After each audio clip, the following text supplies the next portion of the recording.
Hi, welcome to NYC Health and Hospital Kings County YouTube podcast. My name is Colleen Plummer-Errico, and I'm a physician assistant in pain management. And I have here...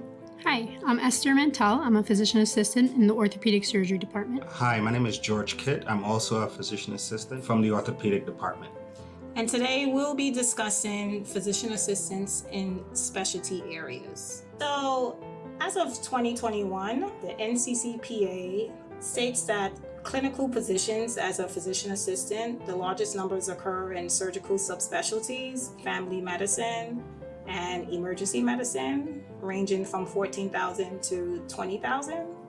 And then we have other specialties such as urgent care, interventional radiology, sleep medicine, and pain management. I guess for me, practicing for so many years and making the decision to come into becoming a PA, patient care has been most important.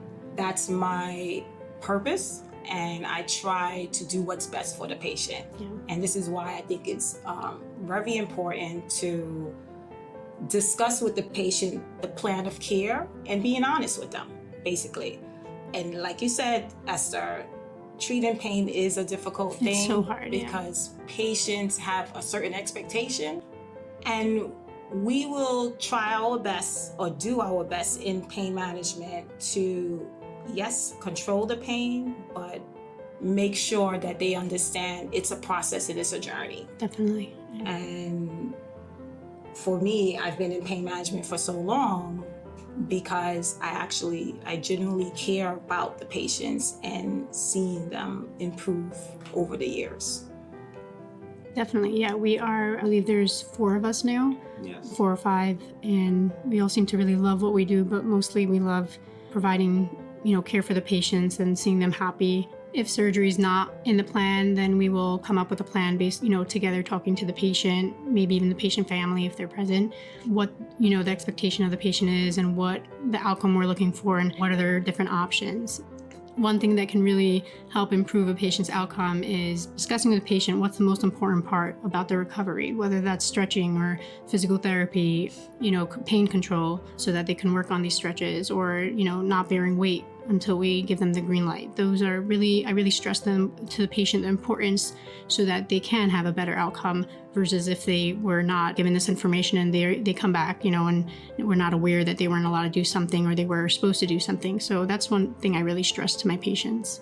Especially home exercise programs. Definitely, like yeah. Things they can do, simple things they can do at home, grasping at different objects or using something as simple as a sheet or a blanket or a towel roll to maybe stretch or just get some mobility going in that specific joint or area. It's very key to with the healing, in terms of healing with these patients, 100%. And I agree, because what happens is that education is vital, because if it's not done, the patients will end up in my clinic, pain management. Yes. A lot of times patients do complain of chronic pain in these joints and have limited range of motion, which we do encourage stretching exercises as a part of the regimen. In terms of pain management, we treat not only with medications, but we also do procedures, injections, epidural blocks, sympathetic blocks, permanent devices such as stimulators and intrathecal pumps. So another thing I wanted to talk about was our role as a PA in the departments that we work in. So for example, in the orthopedic surgery department, most of us are in the clinic and we work very closely with the attending and resident surgeons.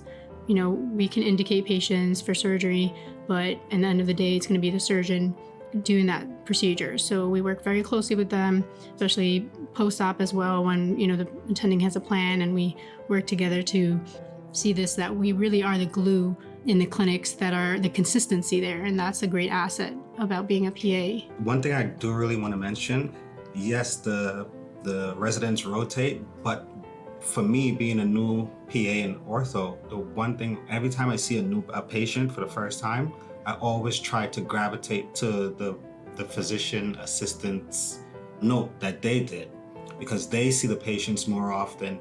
They have more extensive notes on each patient, so you can really follow the progression of each patient, more so with a PA's note versus the resident's notes.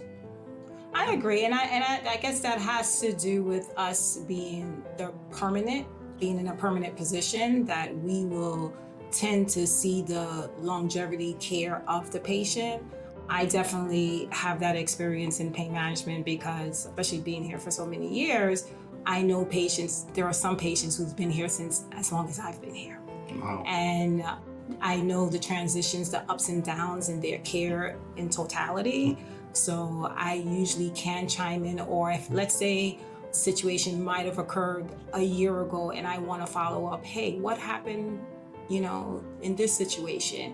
So we tend to be that liaison, and also I think it makes the patient feels good, right? The patient feel good about someone that knows them. Wow, this was a great discussion about specialty areas in practicing as a physician assistant. I really enjoyed. Thank you, Esther and George, for joining in this discussion on this podcast. And for those who are listening, thank you for tuning in. Thank you for having me. Yes. I really enjoyed this. It was very informative. Thank you, Colleen, for having us. Thank you.